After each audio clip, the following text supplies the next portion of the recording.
नमस्कार। आप सभी रसिक जनों, सुधी जनों का हमारे इस कार्यक्रम नृत्यावली एक अन्वेषण में हार्दिक स्वागत। Have a nice musical and intellectual welcome to all of you, the dignities and listeners. A vision through life, यही है हमारा अपना शीर्षक नृत्यावली एक अन्वेषण। नृत्यावली का यह कार्यक्रम केवल एक कार्यक्रम या विचार संदर्भ की बातचीत नहीं, एक हमारा अपना सांगीतिक सफर है, हमारी अपनी साझी यात्रा है, जिसमें आप और हम एक साथ चलते हैं उस वैचारिक प्रक्रिया की ओर जिसका नाम हमने दिया है नृत्यावली एक अन्वेषण। नृत्यावली एक अन्वेषण विचार के साथ साथ एक वैचारिक प्रयास है, एक वैचारिक यात्रा है जो हमें जोड़ता है अपने जीवन की जड़ों की ओर, और जीवन जो हमें गुण पगार करता है, गुणों से सिंचित करता है, हमारे अपने व्यवहारिक जीवन में, सामाजिक जीवन में, सांस्कृतिक जीवन में, आध्यात्मिक और मानसिक जीवन में भी। इस मानसिक विचार की यात्रा में स्वजात जन्य स्वाभाविक रूप से उपजते हुए विचारों के साथ उनकी शंकाएं और उसी का ही समाधान लेकर के आज हम आपके समक्ष प्रस्तुत हैं। शंकाएं होना स्वाभाविक है, लेकिन अस्वाभाविक तब होता है जब उन शंकाओं का समाधान हम बहुत ही अमानवीय रूप से करते हैं या करते किसी के प्रति पूर्वाग्रह करके। उन्हीं पूर्वाग्रहों से बचने हेतु आज का यह कार्यक्रम नृत्यावली एक अन्वेषण आप सभी के समक्ष प्रस्तुत है। तो चलिए हम और आप साझे तौर पर इस यात्रा की शुरुआत करते हैं अपने कला विचार के साथ, जो केवल एक विचार नहीं, एक दर्शन भी है, एक दृष्टि भी और एक अन्वेषण भी। नृत्यावली एक अन्वेषण। चलते हैं आज की शंका की समाधान की।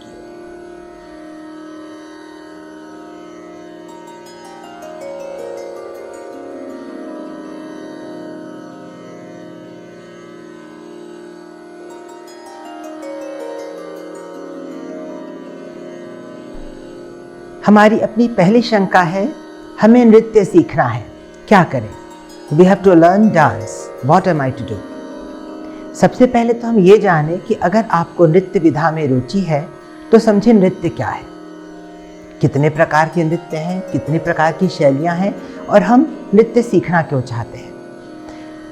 भारत देश में नृत्य की परंपरा आध्यात्मिक रूप से जुड़ी हुई है, वहीं पर वेस्टर्न कंट्रीज में, पाश्चात्य देशों में नृत्य केवल एक मनोरंजन के उपक्रम की तरह ही प्रस्तुत होता रहा है।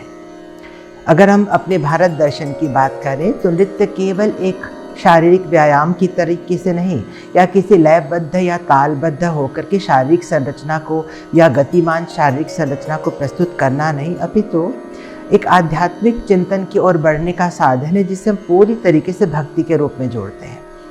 तो अगर आपको नृत्य सीखना है तो सबसे पहले आप ये देखिए कि नृत्य की कौन सी विधा सीखेंगे, क्योंकि आजकल की सामाजिक परिदृश्य में इन सोशल कंटेम्प्रेरी सिनेरियो जिस तरीके से बच्चे या अभिभावक नृत्य की बात करते हैं, उनके समक्ष केवल एक ऐसा कैनवस आता है जिसमें किसी डांस कॉम्पिटिशन्स में बच्चे ने पार्टिसिपेट किया है और उसे प्राइज़ मिलता है, पर आप ये देखिएगा कि उस प्राइज़ के मिलने का क्राइटेरिया क्या होता है। क्या वो स्टेज पे किया जाने वाला डांस वाकई में डांस है, या केवल एक काम निपटाने का तरीका, या केवल एक सोशल किसी ऑर्गेनाइज को आगे ले जाने की कोई प्रोसीडिंग्स मात्र थी। डांस आपको सीखना है तो सबसे पहले सर्च आउट कीजिएगा कि डांस क्या है, किस प्रकार का डांस सीखना है। Classical dance, western dance. बहुत डेप्थ में बात करते हैं तो डांस के बेसिकली दो कैटेगरी होते हैं, एक तो होता है ईस्टर्न डांस और दूसरा होता है वेस्टर्न डांस।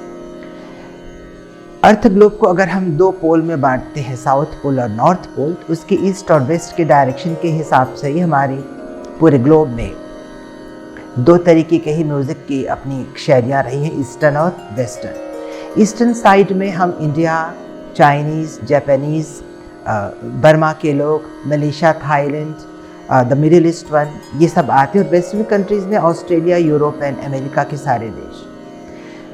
ईस्टर्न कंट्रीज़ जहाँ पे सूर्योदय होता है वहाँ पर नृत्य की जो परंपरा है वो पूरी तरीके से आध्यात्मिक चिंतन की ओर जुड़ती है, जबकि वेस्टर्न कंट्रीज़ में आने वाले किसी भी डांस फॉर्म में फिलोसॉफिकल थिंकिंग की कोई भी बात नहीं रही। अगर आप रामायण के संदर्भ में भी देखें तो भारत के साथ साथ इंडोनेशिया, मलेशिया के देशों में भी जो रामायण प्रस्तुत की जाती है उसमें भी एक आध्यात्मिक चिंतन छिपा है, और कहीं ना कहीं उन देशों के नृत्य भी भारत की अपने नृत्य शैलियों से बहुत ज़्यादा सरोकार रखती है। शास्त्रीय नृत्य अपने आप में शास्त्रोक्त नृत्य होता है, जहाँ पे आपके खड़े होने से लेकर लय तालबद्ध युक्त अंगों के संचालन तक आपके लिए एक अनुशासन या नियम या संविधान लिखे होते हैं। जबकि वेस्टर्न कंट्रीज़ में क्लासिकल होता है, लेकिन भारतीय चिंतन के अनुसार वहाँ का क्लासिकल हिंदुस्तानी संगीत पद्धति के अनुसार नहीं होता।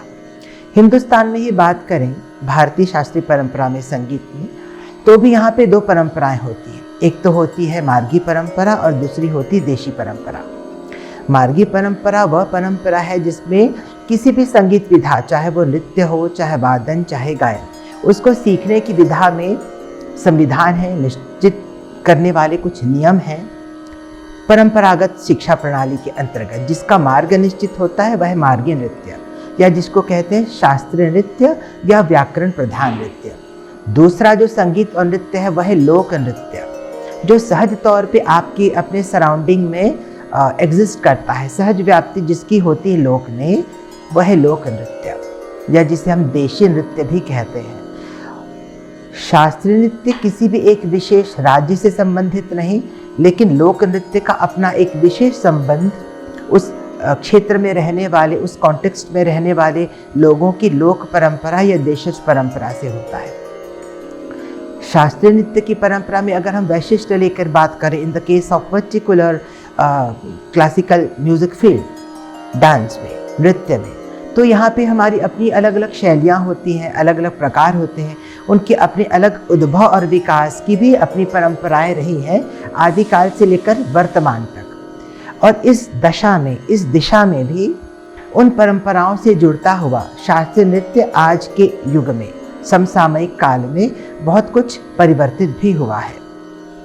तो यदि हमें नृत्य सीखना है तो सर्वप्रथम विद्यार्थी को या इच्छुक व्यक्ति को या अभिभावक को पुस्तकों, साहित्य के माध्यम से, और अभी तो इंटरनेट का माध्यम हमारे लिए सर्वथा उपयुक्त है, और इस दृष्टिकोण से हम अपना एक धरातल सबसे पहले प्रिपेयर करके जाएं जिस भी गुरु या टीचर के पास आपको सीखना है, ताकि आपके पास कोई मानसिक उलझन ना हो, आपके पास कोई संदेह ना हो कि आपको किस तरीके से और कौन सा नृत्य या डांस सीखना है। केवल यह समझ लेना कि हमें डांस सीखना है, लेकिन बिना किसी उद्देश्य की आप अगर कोई काम करते हैं तो आपकी सफलता यहाँ निश्चित नहीं हो पाती। तो यदि आपको डांस सीखना है तो सर्वप्रथम आप अपना एक वैचारिक धरातल और आप अपनी एक वैचारिक परिपूर्णता बना करके यह निश्चित कीजिए कि आपको नृत्य में क्या सीखना है, शास्त्रीय नृत्य या लोक नृत्य, ईस्टर्न डांस या वेस्टर्न डांस। संगीत कभी कोई भी बुरा नहीं होता। हाँ, बुरा अवश्य होता है उस संगीत के द्वारा किया जाने वाला गलत व्यवहार, और अगर व्यवहार गलत है तो वह संगीत नहीं होगा, क्योंकि उसकी संगति ही खराब होगी। तो यदि आपको डांस सीखना है, नृत्य सीखना है, तो सर्वप्रथम आप अपनी वैचारिक पटल पर सात्विक भावना लेकर उस महान परंपरा के अनुसार अपनी एक मजबूत तैयारी रखें, अपनी पृष्ठभूमि बनाएं। उसके पश्चात ही अगर आप नृत्य सीखने की ओर कदम बढ़ाएंगे तो सफलता निश्चित आपकी होगी। नमस्कार।